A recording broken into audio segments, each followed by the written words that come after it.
మన రక్షకుడైన మన ప్రభు అయిన యేసుక్రీస్తు నామంలో మీ అందరికీ కూడా ఉదయకాల శుభములు తెలియజేస్తూ ఉన్నాను. దేవుని మహాకృపను బట్టి మరొక దినము చూసే ధన్యత దేవుడు తన కృప చేత మనకు అనుగ్రహించి వాళ్ళని సజీవులకి పెట్టిన దేవాది దేవుడైన మన ప్రభు అయిన యేసుక్రీస్తుకు కృతజ్ఞతాస్తుతులు చెల్లిస్తూ ఉన్నాను. ప్రియ దేవుని సంగమా, దేవుని ప్రజలరా, సిల్వ మీద పలికిన 7 మాటలు ధ్యానిస్తూ ఉన్నాము. 6 మాటలు ముగించుకున్నాము. హృదయకాలం 7వ మాట ధ్యానించబోతూ ఉన్నాము. మరొకసారి 6 మాటలను జ్ఞాపకం చేసుకుందాము. మొదటి మాట నుంచి 6వ మాట వరకు హృదయకాలం సిలువ మీద పలికిన చివరి మాట 7వ మాటను ధ్యానించబోతా ఉన్నాము. ఒకసారి మొదటి 6 మాటలు గమనించినట్లయితే, మొదటి మాట, తండ్రి వీరు ఏమి చేయుచున్నారో వీరు ఎరగరు కనుక వీరిని క్షమించు అనే మాట.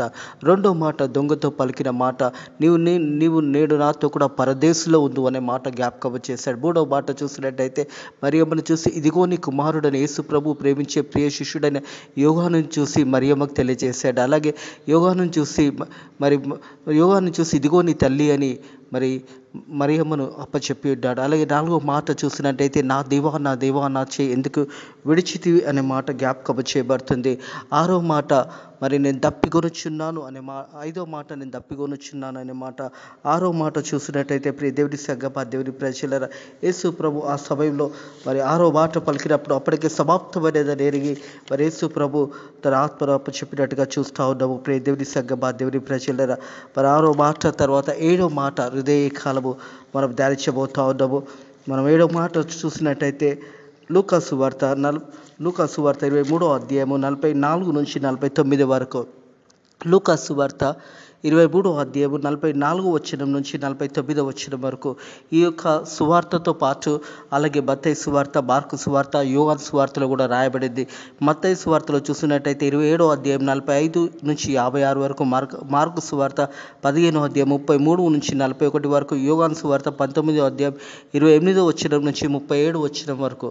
యేసు ప్రభు పలికిన చివరి మాట నలుగురు సువార్థికులు రాశారు. కానీ మనం హృదయకాలము లూకా సువార్త 23వ అధ్యాయము 44 నుంచి 49 వరకు ఉన్న వాక్య భాగాన్ని ధ్యానించబోతా ఉన్నాము. ప్రియ దేవుని సంగమా, దేవుని ప్రజలరా, ఆ సమయంలో ఇంచుమించు 12 గంటల నుంచి 3 గంటల వరకు ఆ ప్రాంతమంతా కూడా చీకటితో కమ్ముకున్నప్పుడు ప్రభు యేసుక్రీస్తు 4వ మాట, 5వ మాట, 6వ మాట, 7వ మాట పలికి ఉన్నాడు. హృదయకాలము మనం 7వ మాటను ధ్యానించబోతా ఉన్నాం. మనం చూసినట్టయితే లూకా సువార్త 23వ అధ్యాయము 44 వచ్చి ప్రారంభం నుంచి 49 వచ్చిన వరకు చూసినట్టయితే, అప్పుడు రమారమి మధ్యాహ్నం ఆయను. అది మొదలుకొని 3 గంటల వరకు ఆ దేశమంతటి మీద చీకటి కమ్మెను. సూర్యుడు అదృశ్యమాయను, గర్భాలయము తరమ నడిమికి చినిగెను. అలాగే అప్పుడు యేసు గొప్ప శబ్దంతో కేక వేసి, తండ్రి నీ చేతికి నా ఆత్మను అప్పగించుచున్నానని ఆయన ఇలాగ చెప్పి ప్రాణం విడిచెను. శతాధిపతి జరిగినది చూచి ఈ మనుషుడు నిజంగా నీతిమంతుడు ఉండునని చెప్పి దేవునిని మహిమపరిచెను. చూచుటకు కూడి వచ్చిన ప్రజలందరూ జరిగిన కార్యంను చూచి రొమ్ము కొట్టుకొని కొంచెం తిరిగి వెళ్ళిరి. ఆయనకు వెళ్ళిన వారందరూ కూడా గలిలయ నుండి ఆయన వెంబడించిన స్త్రీలు దూరంగా నిలిచుండి వీటిని చూచిచుండిరి. దేవునికి మహిమ ఘనత చెందునుగాక. ప్రియ దేవుని సంగమా, దేవుని ప్రజలరా, ఆ సమయంలో యేసు ప్రభు పలికిన మాట చూసినట్లయితే 46వ వచనం, ఇప్పుడు యేసు గొప్ప శబ్దంతో ఇది ఒక విజయము కలిగే శబ్దం. అయితే తండ్రి యొక్క పనిని ప్రభు యేసుక్రీస్తు తదుముట్టించి ఆ కార్యక్రమం అంతా కూడా నెరవేర్చి చివరి మాట పలికాడు. ఒక గొప్ప శబ్దంతో పలికిన మాట. ప్రియ దేవుని సంగమా, దేవుని ప్రజలరా, తండ్రి నీ చేతికి నా ఆత్మను అప్పగించుచున్నానని ఆయన ఇలాగ చెప్పి ప్రాణం విడిచెను. ఆత్మను దేవాది దేవుడు ప్రభు యేసుక్రీస్తు తన ఆత్మను తండ్రి అనే దేవునికి అప్పచెప్పి ఉన్నాడు. ప్రియ దేవుని సంగమా, దేవుని ప్రజలరా, మనం అందరం కూడా ఒకానొక దినము ఈ యొక్క ప్రపంచంలో జీవిస్తున్న ప్రతి మానవుడు కూడా ముగించుచున్నప్పుడు ఆత్మను అప్పచెప్పవలసిన అవసరం ప్రతి ఒక్కరికి ఉన్నది అని సత్యాన్ని జ్ఞాపకం చేసుకోవాలి. శరీరానికి మరణం ఉన్నది, కానీ ఆత్మకు మరణం లేదు. యేసు ప్రభు కూడా ఆ సిలువలో పలికిన 7వ మాట పలికిన తర్వాత ఆ యేసు ప్రభు ప్రాణాన్ని విడిచి ఉన్నాడనే మాట జ్ఞాపకం చేస్తూ ఆత్మను తండ్రి అనే దేవునికి అప్పచెప్పిన మాట, చివరి మాట పలికి ఉన్నాడనే సత్యాన్ని జ్ఞాపకం చేసుకోవాలని ప్రభు పేరట తెలియజేస్తూ ఉన్నాను. ఆ సమయంలో అప్పుడు రమారమి మధ్యాహ్నం మొదలుకొని ఆ దేశమంతా కూడా చీకటితో కమ్ముకున్నదే. మరి దేశము ప్రపంచము కూడా యేసు ప్రభుకు మరణాన్ని ఆ సమయంలో మరి చూడలేక చీకటితో కమ్ముకున్నదేని సత్యాన్ని జ్ఞాపకం చేసుకోవాలి. అప్పుడు రమారమి మధ్యాహ్నమైన మధ్య మొదలుకొని 3 గంటల వరకు ఆ దేశమంతా చీకటితో కమ్మెను. సృష్టికర్త అయిన దేవాది దేవుడు మన ప్రభు అయిన యేసుక్రీస్తు తండ్రితో ఉన్న దేవాది దేవుడైన మన ప్రభు అయిన యేసుక్రీస్తుకు మరణం కూడా సృష్టి కూడా చూడలేక చీకటితో కమ్ముకున్నది అనే సత్యాన్ని జ్ఞాపకం చేసుకోవాలని ప్రభు పేరిట తెలియజేస్తా ఉన్నాడు. సూర్యుడు అదృశ్యమాయను. సూర్యుడు మరి ఆ సమయంలో అదృశ్యమయ్యాడు. ప్రియదేవుని సంఘ బాధ్యుని ప్రజల అలాగే చూసినట్టయితే గర్వాలయము తెర మరి నడిమికి చినిగను. అప్పుడు యేసు గొప్ప శబ్దంతో కేక వేసి, తండ్రి నీ చేతికి నా ఆత్మను అప్పజెప్చున్నానని ఆయన ఇలాగ చెప్పి ప్రాణం విడిచెను.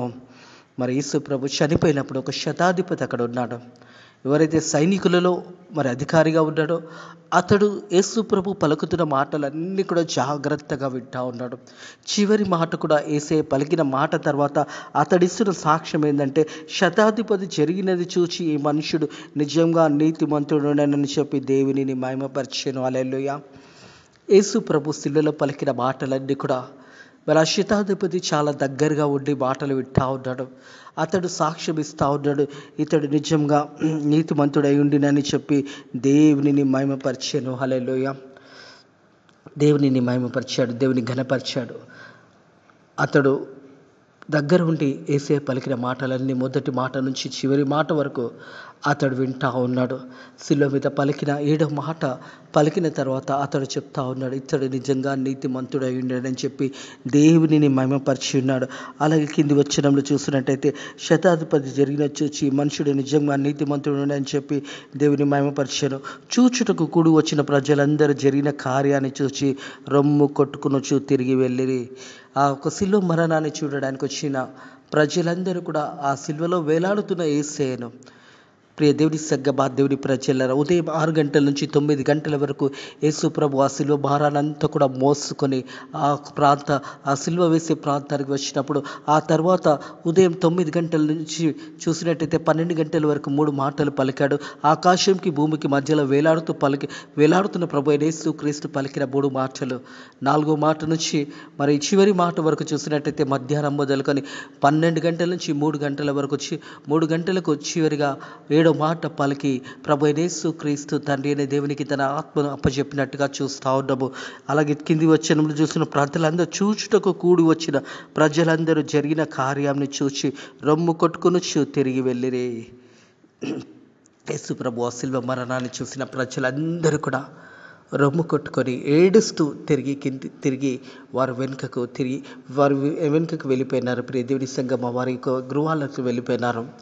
యేసు ప్రభు మరణాన్ని దగ్గరుండి చూసిన ప్రజలందరూ కూడా రొమ్ము కొట్టుకొని ఏడ్చుకుంటూ వారు తిరిగి వెళ్ళారు. అలాగే 49వ వచనం, ఆయన వెళ్ళిన వారందరూ కూడా గలిలయ నుండి ఆయనను వెంబడించిన స్త్రీలు దూరంగా నిలిచిండి వీటిని అన్నిటి చూచుచుండిరి. కొంతమంది స్త్రీలు కూడా అక్కడికి వచ్చి శిలువ మరణంలో యేసు ప్రభు ఒక మరణంని దూరం నుండి చూసి ఉన్నారనే సత్యాన్ని జ్ఞాపకం చేయబడుతుంది. అలాగే చూసినట్టయితే కీర్తనల గ్రంథము 31వ కీర్తన 5వ వచనం చూసినట్టయితే, నా ఆత్మను నీ చేతికి అప్పగజెప్తున్నాను. ప్రియ దేవుని సంఘ దేవుని ప్రజల ఆత్మను దేవునికి అప్పచెప్పవలసిన బాధ్యత మనందరి మీద కూడా ఉన్నది అనే సత్యాన్ని జ్ఞాపకం చేసుకోవాలి. మనం చూసినట్టయితే యెహోవా సత్యదేవా నిన్ను నీవు విమోచించేవాడు నీవే అనే మాట 31వ కీర్తన 5వ వచనంలో చూస్తూ ఉన్నాం. నా ఆత్మను నీ చేతికి అప్పచెప్తున్నాను. ప్రియ దేవుని సంఘ దేవుని ప్రజల ప్రతి ఒక్కరం కూడా ఆత్మను అప్పచెప్పవలసిన బాధ్యత మన మీద కూడా ఉన్నది అనే సత్యాన్ని జ్ఞాపకం చేసుకోవాలి. యేసు ప్రభు మనకు ఒక మాదిరి చూపించాడు. యేసు ప్రభు ఎలా జీవించాలో మనకు చూపించాడు. అలాగే యేసు ప్రభు మన పాపముల నిత్యం మనందరి నిత్యము ఆ కల్వరి శిలువలో చనిపోయి తిరిగి 3వ రోజు లేసి తండ్రి కుడి పార్శ్వంలో కూర్చొని దేవుడు కూడా విజ్ఞాపన చేస్తున్నాడు అనే సత్యాన్ని జ్ఞాపకం చేసుకోవాలని ప్రభు పేరట తెలియజేస్తూ ఉన్నాడు. అలాగే చూసినట్టయితే పేతురు రాసిన మొదటి పత్రిక 2వ అధ్యాయం 23వ వచనం చూసినట్టయితే, పేతురు రాసిన మొదటి పత్రిక 2వ అధ్యాయం 23వ వచనము, ఆయన దోషింపబడి ప్రియ దేవుని సంఘమా దేవుని ప్రజల బదులు దోషింపలేదు. ఆయన శ్రమ పెట్టుటయు మరి భరింపగా న్యాయంగా తీర్పు తీర్చే దేవునికి తాను అప్పచెప్పుకున్నాడు. న్యాయంగా తీర్పు తీర్చే దేవాది దేవునికి తాను అప్పచెప్పుకున్నాడు. తన శ్రమ పెట్టిన వారిని గురించి ఒక్క మాట కూడా దేవాది దేవుడు వారిని అనలేదు. ఏమన్నాడంటే, తండ్రి వీరు ఏమి చేస్తున్నారో వీరు ఎరగరు కనుక వీరిని క్షమించు అని శిలువ మీద పలికిన మాట. మొదటి మాట క్షమాపణతో కూడిన మాట. ప్రియ దేవుని సంగమా, దేవుని ప్రజల ఆయనను దూషించబడి బదులు దూషింపలేదు. ఆయన శ్రమ పెట్టిన వారిని గురించి కూడా దేవాది దేవుడు వారిని ఏమీ అనలేదు. కానీ వారి కొరకు క్షమాపణ కొరకు వారి కొరకు విజ్ఞాపన ప్రార్థన చేసేటని సత్యాన్ని జ్ఞాపకం చేసుకోవాలి. అలాగే చూసినట్టయితే ఎబ్రిలకు రాసిన పత్రిక 10వ అధ్యాయము, ఎబ్రిలకు రాసిన పత్రిక 10వ అధ్యాయము 19 నుంచి 22 వచనం చూసినట్టయితే, ఎబ్రిలకు రాసిన పత్రిక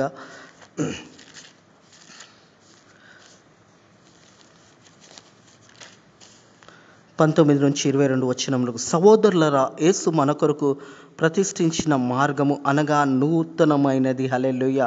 ప్రియ దేవుడి సంగమా, దేవుడి ప్రజలారా, యేసు ప్రభు మన అందరికీ ఒక మార్గాన్ని చూపించాడు. ఆ మార్గం ఏంటంటే నూతనమైన మార్గము అనే సత్యాన్ని జ్ఞాపకం చేసుకోవాలి. జీవం గలది, నూతనమైనది, జీవం గలది. దేవాది దేవుడు మనకు మార్గాన్ని సరళం చేసి ఉంటాడు అనే సత్యాన్ని జ్ఞాపకం చేసుకో.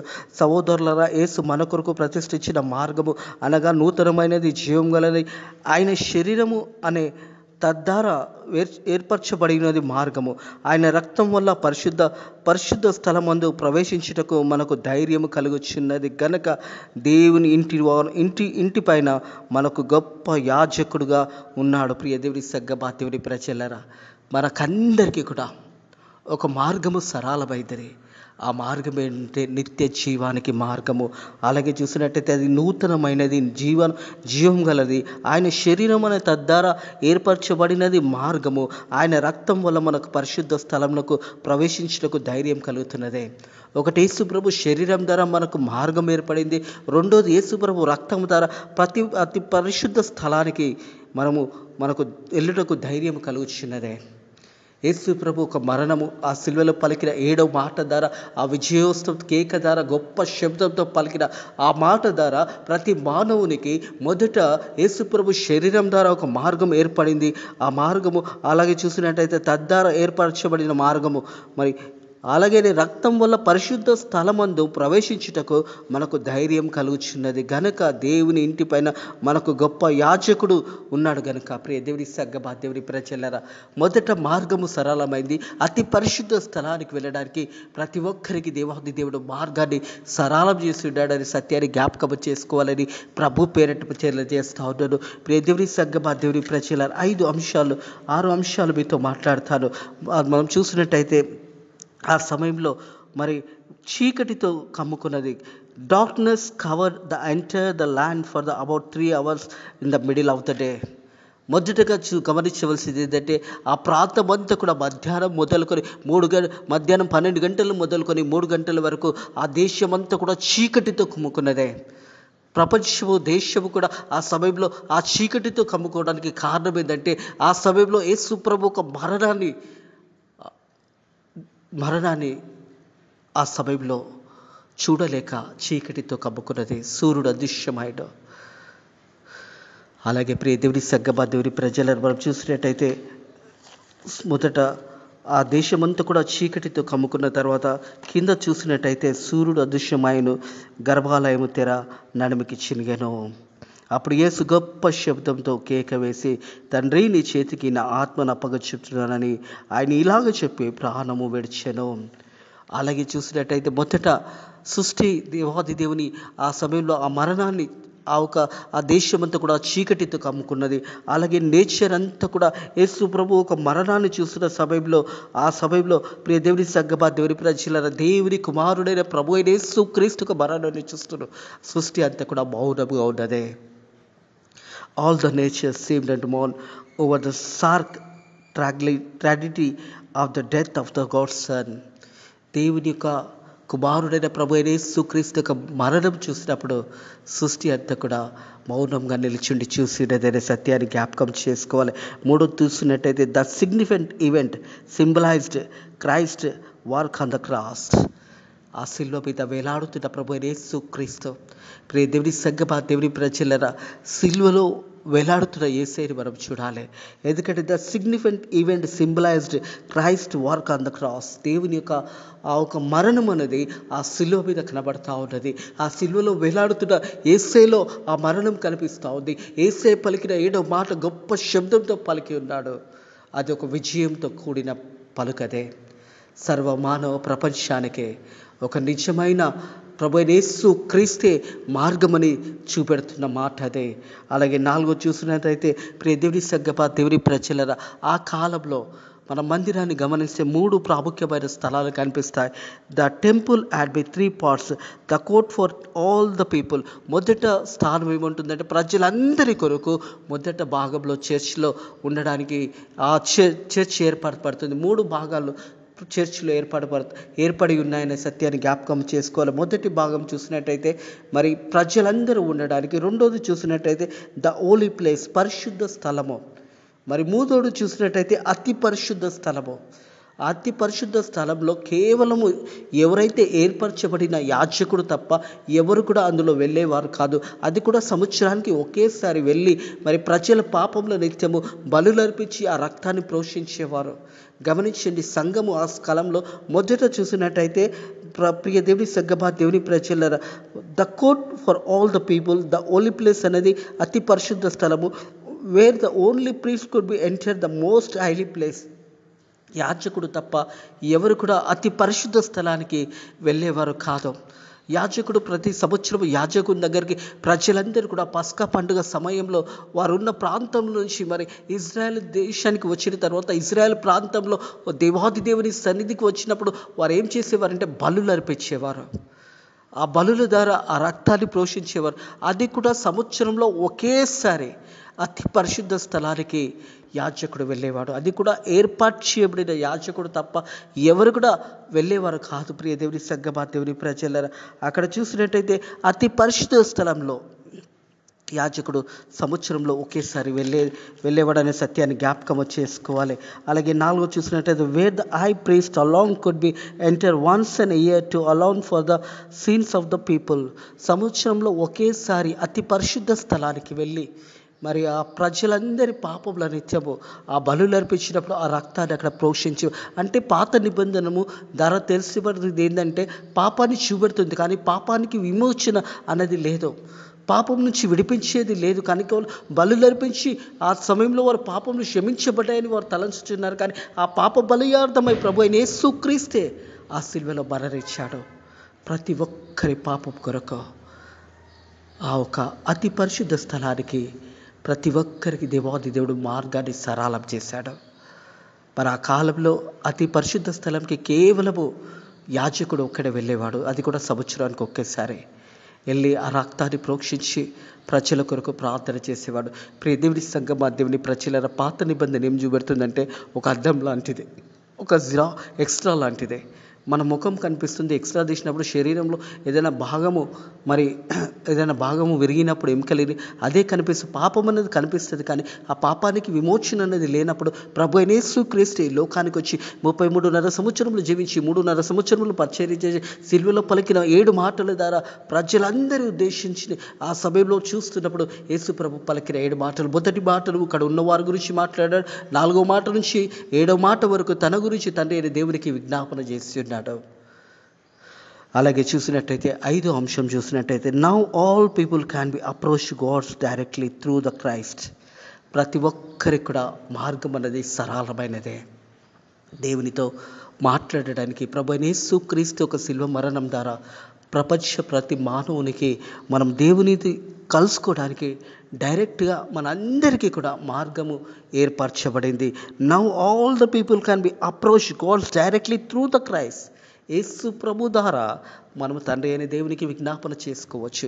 యేసు ప్రభు మనందరికీ మధ్యవర్తిగా ఉంటాడు. మన అందరి విషయంలో తండ్రికి దేవాది దేవుడైన ప్రభు అయిన యేసు క్రీస్తే మార్గమై ఉంటాడనే సత్యాన్ని జ్ఞాపకం చేసుకోవాలని ప్రభు పేరట తెలియజేస్తూ ఉంటారు. ఇదే కాలంలో చూసినట్టయితే యోహాను సువార్త చూసినట్టయితే 14వ అధ్యాయంలో చూసినట్టయితే యోహాను సువార్త 14వ అధ్యాయంలో చూసినట్టయితే 6వ వచనంలో చూసినట్టయితే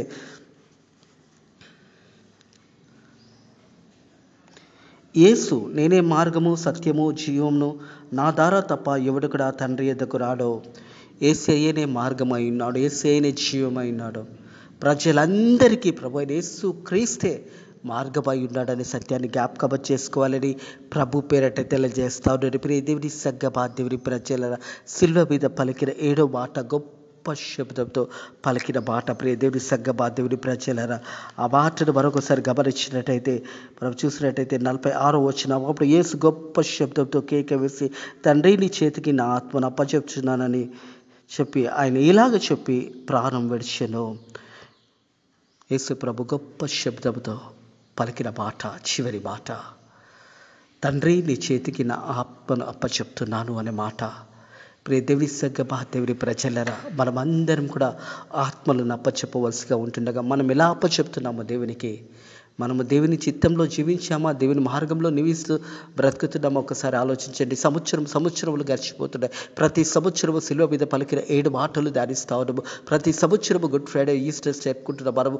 మనలో ఒకవేళ మార్పు రాకపోతే, మనలో ఆరక్షణ అనుభవం రాకపోతే కేవలం క్రైస్తవులుగానే ఉండిపోతాం, కానీ నిత్య జీవానికి మనం ప్రవేశించలేకపోతాము అనే సత్యాన్ని జ్ఞాపకం చేసుకోవాలి.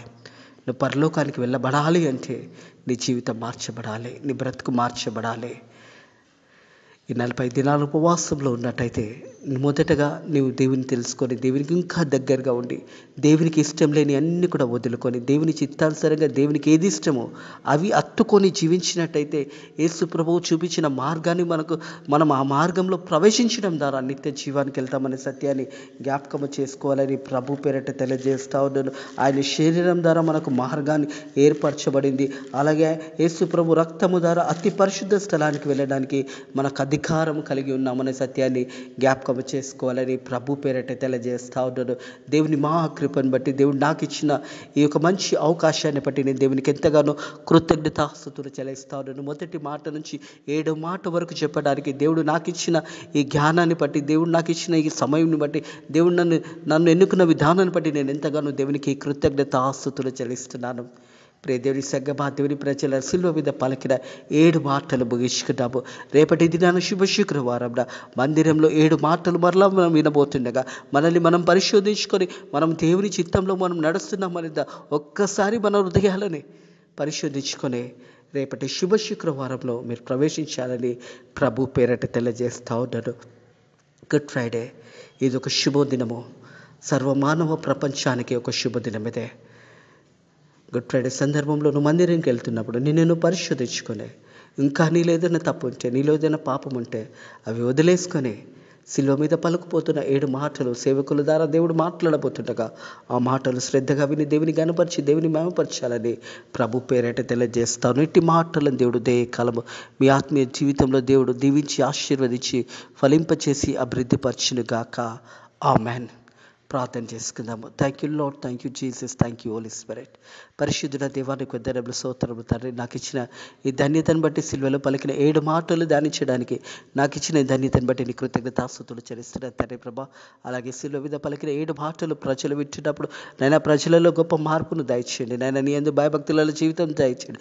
చెడును వదిలేసి, పాపాన్ని వదిలేసి నేను హత్తుకొని జీవించడానికి నీ కృప ద్వారా సాయం చేయండి. రేపటి దినం జరుగుతుందో శుభ శుక్రవారం ఆరాధన ప్రపంచం అంతటా కూడా జరుగుతుండగా నైనా ప్రభా మందిరంలో చుట్టూ కూడా తండ్రి నీ 1000 దూతలు వచ్చిన అనేకులు నైనా సిలువలో పలికిన 7 మాటలను సేవకుల ద్వారా మాట్లాడుతున్నప్పుడు ఆ మాటలు విని నైనా వారి జీవితాలు మార్చుకోవడానికి నీ కృప ద్వారా సాయం చేయండి. అలాగే తండ్రి మా దేశాన్ని, మా ప్రజలందరినీ కూడా దీవించి ఆశీర్వదించండి. నైనా ఈ రోజంతా కూడా మనం దీవించి ఆశీర్వదించమని నజరేయుడైన యేసుక్రీస్తు నామములో ఈ ప్రార్థనని వేడుకొంటున్నాము తండ్రి. ఆమేన్. మన లోకరక్షకుడైన మన ప్రభువైన యేసుక్రీస్తు యొక్క కృపా సమాధానము ఇప్పుడు ఎల్లప్పుడు సదాకాలము మీకును మీ కుటుంబములకు తోడై నీడయుండును గాక. ఆమేన్.